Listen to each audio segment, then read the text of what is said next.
On May 14th, 2024, 5 days after the game's release, Oddbod made history by being the first person to beat Anwell in under 4 minutes. And on January 19th, 2026, I became the first person to beat Anwell in under 3 minutes. What changed that caused an already short game to become an entire minute faster? According to Oddbod in the YouTube comments of his sub 4, he imagined that the best theoretical time would be around a 3-1x. For the sake of the narrative, ignore how the statement is qualified by this part. Was he right that the run required frame-tight frisbees? What's this about Ghost Dog RNG? And is the end of the run really gambling? Join me as I explain the last year and a half of Anwell speedrunning development. To get things started, what is the fastest route to get through Anwell? It's a big game after all, boasting 256 screens. If you check speedrun.com, you'll see that there are two any percent categories, no major glitches and glitched. The key difference between the two is that no major glitches bans glitches broadly categorized as wrong warps and out of bounds, though it still makes use of glitches. While in glitched, anything goes. Glitched will be the subject of our discussion today, if it wasn't already obvious from the run being under 3 minutes. In order to beat the game, you need to end up in this specific room and stand on the plunger to set off the fireworks. In a normal playthrough, this requires obtaining 4 flames, which opens up the ground in the hub room leading to the end of the game. As prerequisites to acquire these flames, you need the Bubble Wand, Disc, M-Disc, Yo-Yo, and Slink. In addition, you would also obtain the Lantern en route to the final screen. Note that current no major glitches skip some of these items. Glitched, on the other hand, obtains the Disc, the Bubble Wand, and 8 eggs to get the flute. But why the flute? While not necessary to beat the game, the flute has 7 different warp songs that let you instantly travel to various screens throughout the game. When speedrunners are handed a way to warp, you can bet that they're going to try to exploit it. Enter bubble warping. When standing simultaneously on a bubble in solid ground, finishing a warp song on a specific frame of the bubble's animation causes the bubble to overwrite your Y position with its own, while sending you to the X position of the warp song. Conveniently, the Bulb Bunny song puts you 1 screen away from the end of the game X position wise, and the Warp Room song puts you 1 screen away from the end of the game Y position wise. By going to the Warp Room and executing a bubble warp, you'll warp right next to the end of the game. Unfortunately, this bubble warp is exactly the gambling that Oddbod mentioned. Well, kind of. Bubble warping is precise. I mentioned you have to finish your warp song on a specific frame of the bubble animation, but how specific? The bubble has 12 animation frames, and only one of them works for the warp. However, there is a way to slightly even the odds. By holding down while on the bubble, its number of possible animation frames is cut down to 6, making it easier to pause on the correct frame. But of course, there's a downside to holding down. The bubble warp will randomly fail sometimes. It still isn't fully understood what causes this, but if you hold down while bubble warping to get the correct frame faster, that frame can turn out to be a trap that unfortunately warps you to the correct destination upon the song's completion. Regardless, either method is unrealistic to achieve with any modicum of consistency. That is, if we couldn't buffer flute notes out of a pause. Therefore, you'll see runners pausing until the frame the bubble is round to bubble warp every time. Of course, pausing has its downsides. Pausing takes time, not to mention that advancing only 1 frame or repeatedly pausing isn't trivial. In fact, it's even possible to advance the game 0 frames with repeated pausing. For me, each additional pause loses about 20 frames, and there is a required pause 2 frames after you play the last song note, otherwise your character will hazard respawn. With the holding down method, the maximum number of extra pauses you should see with perfect pause buffers is 5, while not holding down will make you see up to 11 extra pauses. These 6 potential extra pauses, comparing holding down to not holding down, can easily add up to 2 seconds lost, which can be just as run killing as your warp randomly failing due to holding down in the first place. So, holding down is gambling. Not holding down isn't gambling, but potentially allows yourself to lose up to 2 seconds. In conclusion, bubble warping is only gambling if you mind a potential 4 seconds of variance. While bubble warping answers why Glitched gets the flute and the bubble wand, I still haven't answered why we get the disc. The disc is around a 25-second detour after all. You might think we get it to do this jump to skip a seahorse encounter, which saves 30 seconds, but that jump is possible, not to mention faster, without the disc at all. As it turns out, getting the disc allows us to pick up eggs on the way to the bubble wand. Furthermore, lots of the time lost from getting the disc is mitigated by the disc granting increased movement speed. When riding the disc, your movement speed goes from 1.25 pixels per frame to 1.5, a 20% increase. Wait, didn't Oddbod mention something about frame-tight frisbee tricks? Indeed, the best way to move around in any percent is to mount the disc in midair. However, this is unfortunately a dubiously precise trick. Just now I mentioned that your movement speed is 1.25 pixels per frame. This means that every 4 frames, you'll move 2 pixels, and you'll move 1 pixel for the remaining 3 frames. Mid-air disc jumps work by throwing the disc in a 6-frame window towards the peak of your jump, then mounting the disc 10 frames later. There will always be a 10-frame delay between you throwing the disc and you mounting the disc. If you do the math, you'll see that 10 frames times 1.25 speed has you moving 12.5 pixels. Unfortunately, a mid-air disc ride requires you to move 13 pixels in this window. The implications of this is that depending on your X position, down to the decimal place, when you jump, the window to throw the disc within the 6-frame height window changes. For example, if you're at position 0 on the first frame of the window, then throw the disc, you'll end up at position 12.5 on the frame you need to mount the disc, meaning you only move 12 whole pixels and it doesn't work. Whereas if you throw the disc on the 3rd frame of the window, suddenly you're moving 13 pixels due to starting with a higher X subpixel, so you will successfully get a midair. If instead our initial X position at the start of the window were 1.25, i.e. we jumped 1 frame later, we get a completely different table for the correct midair frames. In fact, there are 4 separate tables, since after 4 frames your X subpixels will loop back around. Notably, if you always throw the disc on the same frame, there is effectively a 50% chance that you'll successfully execute a midair disc. So, Oddbod was wrong. Calling discs frame tight is an understatement. They're way worse than that. Sometimes there are opportunities to set up midair discs by bonking against walls to always jump from the same X position, but from now on, any other midair will be referred to as an RNG disc since they're essentially random. There's one final reason to grab the disc. It also brings the ghost dog with us. Contrary to popular belief, this is not a cat, though I'm still dubious of the claim that it's a dog. The ghost dog is a convenient source of damage that allows us to warp from the B1 chest straight to the central room phone, which is conveniently very close to the flute room. This also brings us to our final unaddressed claim from Oddbod. Is the ghost dog really RNG? Well, judging by how bad midair discs and the bubble warp look, you'd assume that the ghost dog is cooked, right? Like, it's cooked. It's totally cooked. And I regret to inform you, that's not the case at all, actually. Based on my anecdotal experience, the ghost dog functions on something like a global cycle. If you get to the same screen at around the same in-game time, the ghost dog's behavior will be consistent every time. This is both a blessing and a curse.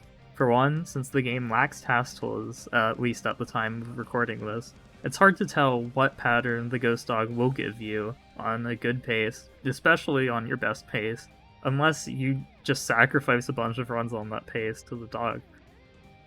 Secondly, there are some dog patterns that simply lose time, in 2 rooms in particular.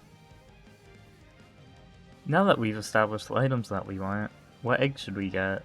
Surprisingly, the answer to that question hasn't changed between the first sub 4 and the first sub 3. We get the clover egg, sweet egg, virtual egg, normal egg, dazzle egg, sunset egg, gorgeous egg, and finally, the holiday egg. These eggs are simply the ones most on the critical path, out of the tutorial, near the disc, and on the way to the B-wand. With that, we now know what items we should pick up and why, so let's get into analyzing the first sub 3. I'll be pausing on occasion in order to explain some non-fundamental, but certainly time-saving strats, particularly ones different from Oddbod's run. If you want to see the run in all of its unedited glory, including an input display and bonus Sylvie on cam, The link will be in the description. Now enough preamble, let's start.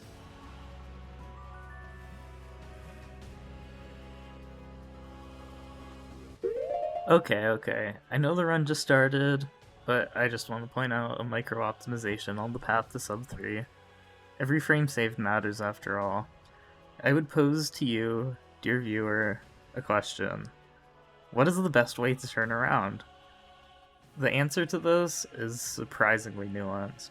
If you recall back to earlier, max walking speed in AnimoL is 1.25 pixels per frame. If we want to turn around, such as after grabbing the clover egg, then if our velocity is negative 1.25 pixels per frame, negative because we're moving left, we want it to be 1.25 pixels per frame, moving right. If you just go from holding straight left to straight right, you will start accelerating rightwards at a constant 0.125 pixels per frame, meaning that it takes 20 frames to reach max speed. However, if you don't hold any direction, your velocity is instead calculated as 0.8 times your current velocity. Therefore, holding neutral for 4 frames will give you a faster turnaround, saving a couple frames here and there.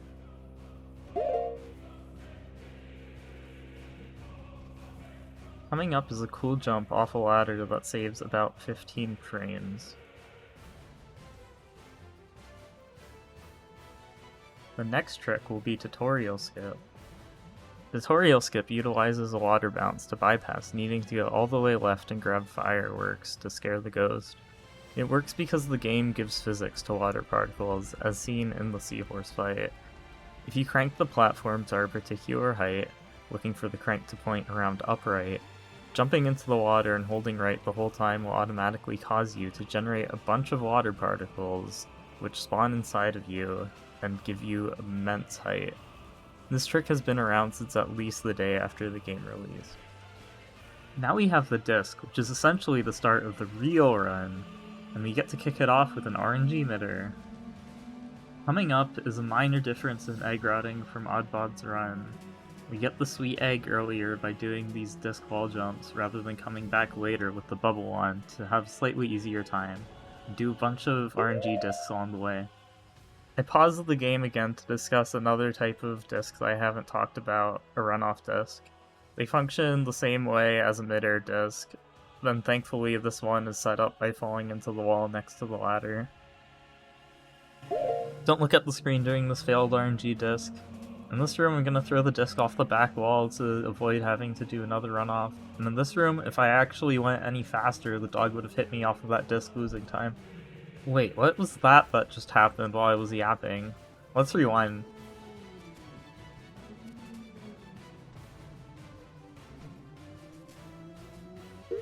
Okay, that one might need a lot of breaking down. So, we want to end up in the water room above the crane room and to solve the water puzzle as quickly as possible. Entering from the left side of the screen lets you solve the puzzle in 3 cycles, and you spend time traversing all the way left in the crane room. It would be really convenient if we could enter the water room from the right side, effectively skipping the crane room and saving us an extra cycle in the water room. We do have a glitch that lets us clip into ceilings, disc clipping. However, it needs very specific geometry, namely 1-tile thick ceilings. If only there were just like a random 1-tile hole in the ceiling. If only there were a hole. Oh. Wait. So, I guess you can disc clip through the ceiling. However, disc clipping is very precise. You need to throw the disc from a very specific Y position, one that unfortunately depends on your exact Y subpixels, although at least Y subpixels are easier to control than X subpixels. Good thing we don't have to worry about those, right? Well, this strat actually requires a mid-air disc into a disc clip, which requires very specific X subpixels due to what we discussed with mid-airs. Thankfully, by entering the crane room, by falling off this block and bonking into the wall, your X subpixels get aligned. For our Y subpixels, we have no choice but to get a frame-perfect mid-air, just so that you have the correct Y subpixels to get another frame-perfect mid-air that actually clips you through the conveniently placed hole in the ceiling. Since we need to mount the disc at a very specific X position to actually clip with the midair, that unfortunately also requires a frame-perfect jump off of the initial midair. In total, this requires 3 frame-perfect inputs, being the first midair, the jump off of that disc, and then the second midair. But it saves 5 seconds over not clipping at all, essentially making it a requirement to get sub 3. This is by far the hardest trick in the game. Nonetheless, it's still worth going for since the 5 seconds allow you to go for some safer strats and not have to gamble as much at the very end. While waiting around, I'm taking 2 hits from the dog in order to ensure that I can get the Death Warp later as quickly as possible, since I'm aiming for a specific pace where I know the dog pattern. As a reward for my troubles, I get to do another RNG disc. In this fan room, I'm going to use the disc to hit one of the buttons, saving about a second by saving a jump off the fans. Another RNG disc. Missed it, unfortunately. Minor strat change over Oddbod, I climbed the left side of that wall by carefully controlling my jump height. I'll let this room play out, and then I'll pause the game to talk about it, since there is a lot to discuss.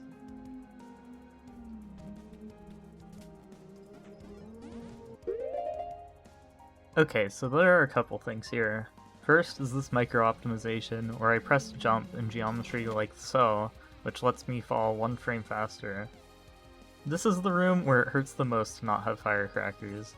Spikes are interesting in this game in that, if they're on the floor, they usually send you to your last stable ground if you jump into them. However, if you take damage or approach them from the side, you can walk on top of the spikes. Oddbod's run took damage from the dog to get onto the spikes, but waiting for the dog is pretty slow, so we do a midair into a ceiling spike instead. Thankfully with the strats I do, this is a consistent midair. If you hold right while falling down the hole and buffer your jump after, aligning your X subpixels in the process. This brings us down to Sunset Egg. Depending on your exact dog pattern, you can lose about a second to the Death Warp after B-Wand. Throwing the disc makes the dog charge straight at you, saving a bit of time with a good dog pattern. My health is very carefully managed based on my expected dog pattern so that I have 1 heart at the B1 chest, with each additional heart costing around 2 seconds. After the Death Warp, we're gonna see the other route Divergence, where we delay the Gorgeous Egg till after the B-Wand. Falling into the 1-tile holes is really hard. You'll see World Record going up top after Holiday Egg to get to the Egg Room. While this is very slightly harder, it saves around 1/3 of a second over going down. Finally, we're coming up to the Bubble Warp. Setting up the warp fast is non-trivial. If the bubble is too far left, then it pops, and if it's too far right, then you can't stand on both it and the ground. Furthermore, if the player is too far right, you'll be corner corrected past the floor and start falling with the bubble. Up to this point, I had had 6 potential sub-3 runs die to this trick. However, this run was different. I was 3.4 seconds ahead of my PB, a run that was under a second away from the sub-3 minute barrier. Therefore, I could afford to lose time to extra pauses during the bubble warp.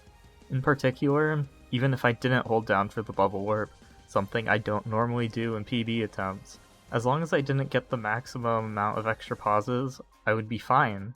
I paused once, then twice, 3, 4, 5, 6, 7, 8. I hesitate for a bit, as I buffer the final flute note before pausing again. 9. But I don't trust it, so I pause one more time. 10. 10 pauses total, or 8 extra pauses, adding up to around 2.67 seconds. By my 20 frames per pause estimate, I needed to be minus 0.075 on my PB. Sub 3 was gonna be tight. I walked towards the end of the game, greeting my turnarounds to see if I could muster any additional time save. Now, for the final jump. By the way, would you believe me if I told you that the final jump is a 1 to 2 frame window depending on your subpixels? Jumping in this window approaches the plunger from the side, making it instantly press down and saves around 20 frames. In this instance, every frame mattered, so I sent it.